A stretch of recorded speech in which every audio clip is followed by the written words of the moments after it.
Oh my god. 안녕하세요. 오마이갓 루피입니다. 네, 더블제입니다. 반갑습니다. 내가 오늘의 주제는 뭡니까? 네, 오늘의 주제는 어떻게 보면 가장 한국 교회에서 논란이 되고 있는 주제 중에 하나인 네. 술에 대해서 한번 나눠봤으면 좋겠다 싶습니다. 술. 벌써 걱정이 되네. 저도 걱정됩니다. 성경을 근거로 준비하신 거고, 그리고 팩트만 근거로 준비하신 게 맞습니까? 제가 할 수 있는 바운더리 안에서는 가장 팩트와 성경을 벗어나지 않게끔 노력했습니다. 알겠습니다. 일단 가보시죠. 루피님이 혹시 우리 한국 교회 교인들 중에 네. 술을 마시거나 마셔본 적이 있는 사람들이 대략 몇 % 정도 될 것 같습니까? 이런 사람들? 일단 겉모습으로 봤을 때, 네. 뭐 느낌상 한 0.50%면 정도 되지 않을까요? 교인의 반이 마시고 있다. 마셔본 적이 있다. 본 적이 있다. 네. 그럼 마신다고 한다면? 그래서 마신다는 거예요. 네. 별로 없을 것 같은데, 보기에는. 그렇죠. 제가 일전에 어떤 보수적인 기독교 신문입니다. 거기서 리서치 한 걸 제가 본 적이 있는데요. 네. 한 75% 정도가 75%요? 네, 교인 중에 75% 정도가 이제 마신 적이 있거나 마시고 있다를 얘기하고 있습니다. 와, 네. 엄청 많네요. 그렇죠. 그만큼 어떻게 보면 한국 기독교계 안에서 일반 성도들과 목사님들 간의 시각적 차이가 있는 것 같아요. 자, 그래서 오늘의 주제는 술은 신의 선물인가 악마의 유혹인가 를 주제로 한번 다뤄보겠습니다. 좋네요. 네, 갑시다. 갑시다. 자, 먼저 우리가 먼저 생각해 볼 점이 뭐냐면 교회 내에 있는 술에 대한 입장이 있어요, 그죠? 네. 여러 가지가 있을 텐데 크게 뭉뚱거리로 한번 세 가지를 정리해 보자고요. 오케이. 자, 첫 번째 입장이 뭐냐면 네. 술은 절대 안 돼. 라는 입장이 절대 있어요. 안 돼. 절대 안 돼. 입에 대서도 안 되고 절대 마시는 건 당치 않아. 이 입장이 있는 거죠. 그쵸. 이렇게 주장하시는 분들의 그 근거하는 많은 것들이 있겠지만 가장 근거한 성경이 뭐냐면 잠언 23장에 있는 술은 쳐다도 보지 말라. 쳐다도 보지 말라. 네, 쳐다도 보지 말라. 네. 이 말씀 있는 거죠. 많이 들어봤습니다. 쳐다도 보지 말라. 네, 있죠. 네. 광고 TV 보다가 광고 나오면 눈 감아야 돼. 그렇습니다. 있죠. 네, 그만큼 이제 술을 쳐다보지 말라 했으니까 네. 마시는 건 당연히 안 되는 거죠. 그렇죠. 그런 입장이 있는 거죠. 네. 그분들이 말씀하시는 것들의 그 논리 중에 하나가 뭐냐면 예수님이 포도주를 드셨고 또 가나 잔치 때 이제 포도주를 만들었지 않습니까? 그렇죠. 근데 그 말씀들을 받아들이지 못하는 거죠. 술. 네, 술이니까요. 네. 그래서 그때에 마셨다든지 이제 만들었었던 것들은 술이 아니라 포도즙이다. 포도주스다 이렇게 얘기를 하시는 거죠. 그게 뭐 사실 현재 상황에서는 이게 맞지 않는 게 뭐냐면 포도주스를 만드는 것이요 1800년대에 와서야 이제 궁주령에 의해서 이제 웰치라는 사람이 웰치 포도주스를 만드는 거죠. 그러니까 숙성하고 숙성에 의해서 생기는 알코올을 제거하는 기술이 더 어려운 거예요. 와. 그러니까 그때 그 예수님 당대에 또 이 신약과 구약 시절에 있었던 그 포도주가 포도주스가 되는 것이 더 어려워 보입니다. 그래서 좀 그분들이 주장하시는 것이 좀 그렇다라는 게 있고요. 알겠습니다. 두 번째 입장이 뭐냐면 이제 술을 마셔도 돼. 죄는 아니지. 그러나 안 마시는 게 합당해. 주장하시는 입장이 있는 거죠. 네. 그분들이 이제 이렇게 주장하시는 이유는 성경 전반적으로 이제 취하는 것에는 모두 부정적인 입장을 취하고 있습니다. 나중에 성경을 살펴볼 텐데요.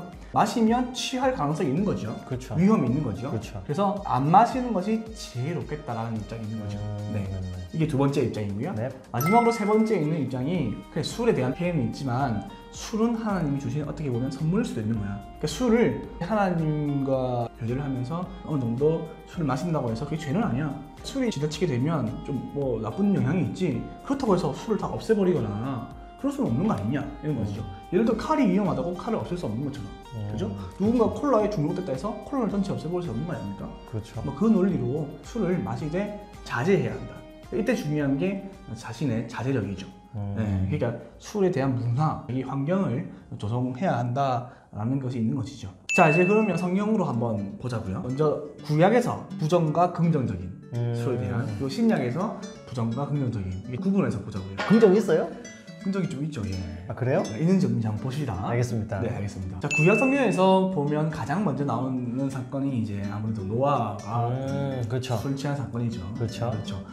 노아 사건을 보면은 노아가 포도주를 마시고 취했죠. 그래서 바지를 벗고 잤고요. 그거를 함이 보고 형제들에게 일러 바치고 놀린 거죠. 깨끗하면서 그걸 들었던 형제들이 이제 뒷걸음치고 와가지고 노아의 하체를 덮어주고 그걸 알게 된 이제 술에서 깨어난 노아가 듣고 화가 났죠. 그래서 이제 함을 저주한 게 아니라 함의 아들 가나안을 저주합니다.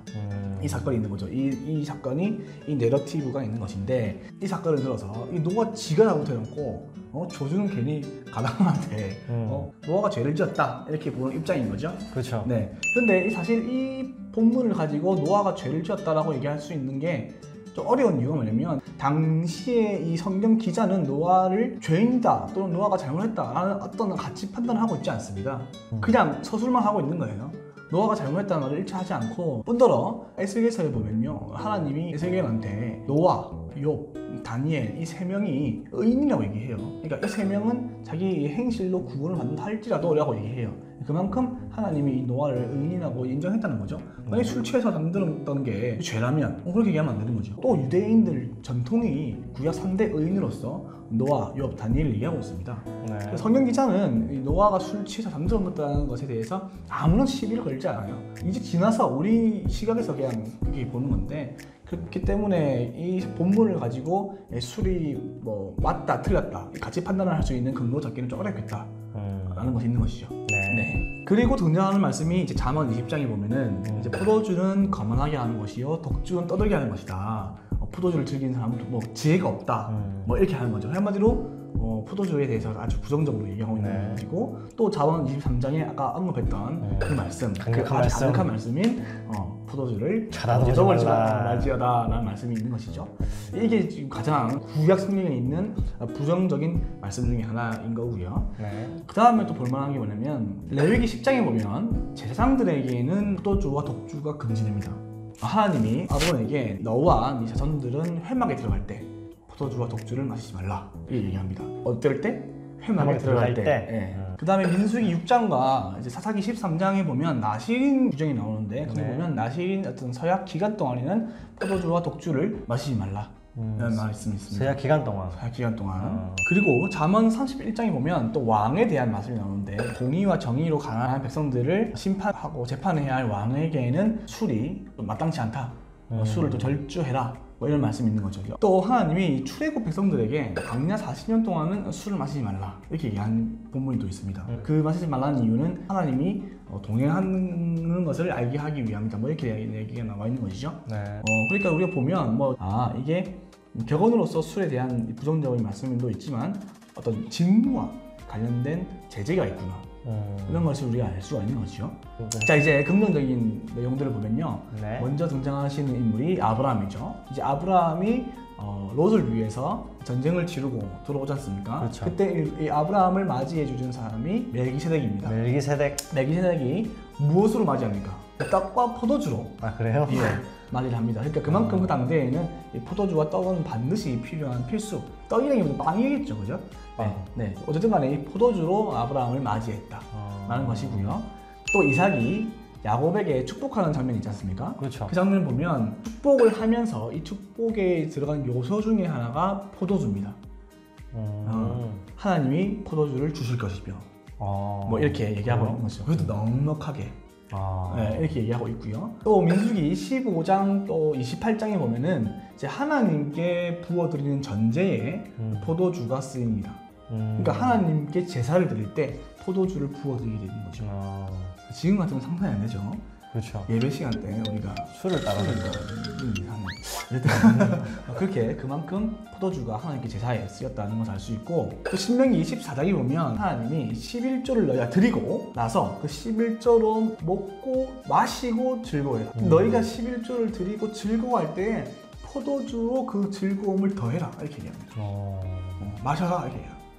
또 시편 104편에 보면요, 성경 기자가 하나님이 만드신 모든 천지 만물들을 보면서 굉장히 감탄하면서 하나님을 막 영광 돌려요. 뭐라고 얘기하냐면, 보십시오, 하나님이 우리를 위해서 먹을 것과 이 기름과 이 포도주와 이렇게 얘기합니다. 그렇게 말씀하신 만큼 하나님이 주신 것들, 먹을 것들, 이 기름진 것들, 이 포도주를 근거로 하나님께 영광 돌리고 있는 거죠. 짱입니다 하고 있는 거지. 그렇게 얘기를 하고 있을 만큼 이 포도주는 성경 기자가 하나님이 주신 어떤 선물인 것처럼 얘기하고 있는 거죠. 이 말씀이 신약과 그대로 이어집니다. 디모데전서 4장에 보면은 하나님이 지으신 것이 모든 것이 선하다 이런 말씀이 있죠. 예. 그리고 마가복음 7장에서 보면은 무엇이든지 먹는 것이 부정한 것이 아니라 먹는 것은 이렇게 먹어서 똥으로 나온 것이고요. 부정한 것은 이 입에서 나오는 것이다. 뭐 이렇게 얘기하는 말씀도 있고요. 그렇죠. 또 바울도 로마서 14장에서 세상에 있는 속된 것이 없으되 속되게 여기는 그 사람에게는 속된 것이다. 뭐 이렇게 얘기하는 말씀이 있고요. 또 하나님의 나라는 먹는 것과 마시는 것에 있지 않다. 또 그 다음에 모든 것이 선함에 먹는 것을 꺼리낌으로 하면 속된 것이다. 뭐 이런 말씀이 있는 거죠. 이게 다 술을 염두하고 하는 말씀은 아니지만 술을 일반적인 음식으로 본다면 그 말씀을 빌어서 하나님 만든 모든 것이 선하다는 어떤 시편 기자의 사상과 일맥상통하는 것이죠. 자, 여기까지 구약에서 술에 대해서 부정적인 면들 또 긍정적인 면들을 한번 다뤄봤는데요. 근데 우리가 눈여겨볼 만한 본문이 뭐냐면요, 이 이사야서에 등장하는 말씀인데요, 이사야서에 이런 말씀이 있습니다. 너희가 술 취했고 비틀거린다, 이런 말씀이 있어요. 근데 그 술 취했고 비틀거리는 것이 포도주를 마셔서 비틀거리거나 독주 때문에 취한 것이 아니고 교만과 허영과 부귀와 영화에 취했고 비틀거린다, 이렇게 얘기하거든요. 무슨 말이냐면 성경 구약에서요, 하나님은 취했다는 것은 언제든지 견지를 하고 있죠. 근데 동시에 술을 입에 한 방울 넣지 않았다 하더라도 하나님께 떠나서 그 삶을 부귀와 영화를 쫓고 있다면, 그 삶의 공의와 정의로서 가난한 자를 돌아보지 않는다면 취했다는 겁니다. 그래서 하나님은 그 교만한 이스라엘이라든지 교만한 나라를 비판하실 때 술 취한 자요, 이렇게 얘기하십니다. 교만과 술 취함을 같이 말씀하실 때가 많거든요. 그걸 본다면 구약은요, 뭐가 관점이에요? 중요한 게 뭐냐면 이 사람이 하나님과 함께 있냐 없냐. 함께 있다는 것은 하나님의 말씀대로 삶을 살아갈 때, 가난한 자와 나그네를 도와줄 때 그 사람은 하나님과 함께 있는 것이죠. 이거를 우리가 한번 고민해 볼 필요가 있는 것이죠. 자, 그러면 신약 성경에서 한번 술을 어떻게 얘기하고 있는지 한번 보자고요. 신약에서 먼저 이제 부정적인 면들 먼저 보면, 신약은 구약보다 더 강조합니다. 취하지 말라고. 그런데 신약 성경에서는요, 술을 마시지 말라는 말은 한 번도 안 나옵니다. 예를 들어 이제 에베소서 5장, 뭐 갈라디아서 5장, 고린도서 5장, 6장에 보면요, 술 취하지 말라, 이는 방탕한 것이니 하나님의 나라를 유혹으로 받지 못한다, 얘기합니다. 쉽게 얘기하면 취하면 하나님 나라 못 가, 똑같은 말이죠. 그러면 아주 강력하게 경기를 하고 있는 말씀이고요. 또 로마서 13장에 보면 술 취하지 말라 하면서 이 술 취하지 말라는 것은 곧 방탕한 것이다. 그러니까 음란하고 호색하고 이런 것과 동일시합니다. 이 또한 아까 전에 말씀보다는 덜하지만 아주 강력하게 술에 대해서 경기를 하고 있는 것이죠. 자, 여기까지가 술에 대한 아주 부정적인 말씀이고요. 끝이에요? 네. 근데 대신에 몇 개 없네? 간단하죠. 간단한데 강력하게. 무슨 말할 줄 알았는데 없어서 놀랐어요. 네. 자, 그 다음에 또 이제 신약에서 긍정적으로 언급하고 있는 말씀 보면, 신약 성경은 포도주를 일종의 약으로 취급하는 구절들이 있습니다. 디모데전서 5장인가요? 거기 보면 이제 바울이 아들 같은 디모데에게 네가 약을 위해서라면 물뿐만이 아니라 포도주를 좀 더 써라, 그냥 마시라는 말씀이죠. 이렇게 말씀하시는 부분이 있고, 또 그 유명한 누가복음 7장에 등장하는 착한 사마리아 여인을 보면, 강도 만난 사람을 사마리아인이 간병할 때 포도주를 붓고 싸맸다 라는 이렇게 약으로 쓴 것처럼 묘사되는 이렇게 말씀이 있죠. 사실 좀 더 긍정적으로 쓰인 말씀이 뭐냐면, 예수님이 스스로가 포도주를 만들었죠. 가나 잔치 때 포도주를 만들었고요. 뿐만 아니라 바리새인과 서기관들이 예수님을 노릴 때 뭐라고 놀리냐면 저 술을 즐기는 사람, 이렇게 놀립니다. 그래요? 먹기를 탐하고 술을 즐기는 사람이다 라고. 예수님이 자주 마신 거죠, 술을. 그래요? 그러니까 이렇게 놀린 거죠. 이 즐겼다와 취했다가 어떤 차이인지 모르겠습니다만 예수님이 취하진 않았겠죠. 그렇겠죠. 그죠? 그건 상상할 수 없고, 다만 많이 드셨구나 라는 건 저희가 구절들을 소스로 알 수 있는 거죠. 체질에 좀 잘 맞으셨나 봐요. 네. 뿐만 아니라 뭐 또 최후의 만찬 때도 포도주를 그렇죠. 마시고 빵을 떼면서 또 기념하라 또 했죠. 이상으로 이제 신약 성경에서 부정적인 말씀과 긍정적인 말씀을 봤는데요. 신약 성경은 그야말로 술을 마시지 말라, 또 그렇다고 뭐 많이 마셔라 이렇게 얘기한 것도 아니지만 취하지 말라는 말에 방점을 두고 있습니다. 그러나 마시지 말라는 말은 전혀 하고 있지 않죠. 이 취하지 말라는 것은 방탕하지 말라, 호색하지 말라, 질투, 시기 뭐 이거 함께 쓰이면서 어떻게 보면 우리 그리스도인들에게 합당하지 않다라고 이 말씀을 하고 있는 것이고요. 에베소서 말씀을 빌린다면 이 술의 취함과 성령의 충만을 대조하고 있습니다. 그러니까 너희는 술 취하지 말고 성령 충만을 받으라, 이렇게 얘기하고 있거든요. 그러니까 어떤 알코올의 충만을 받지 말고 성령의 충만을 받아라. 이렇게 얘기하고 있는 것이 보면 우리 그리스도인들에게 흥청흥청 마시고 이제 취해서 막 이렇게 하는 것은 맞지 않겠다. 그렇죠. 라는 맛을 이런 것을 경계하고 있는 것이죠. 한국 기독교가 유독 술에 예민하잖아요. 그렇죠. 언제부터 가면 이렇게 됐어요? 그렇죠. 이게 제일 처음에 사실 선교사님들이 우리 한국에 들어왔을 때에는 술이나 담배에 대한 문제를 금지하지 않았습니다. 우리 역사적 자료를 보면요. 사실 처음 들어왔을 때 우리 장로교 최초 선교사였던 언더우드도 언더우드 술을 즐겼죠.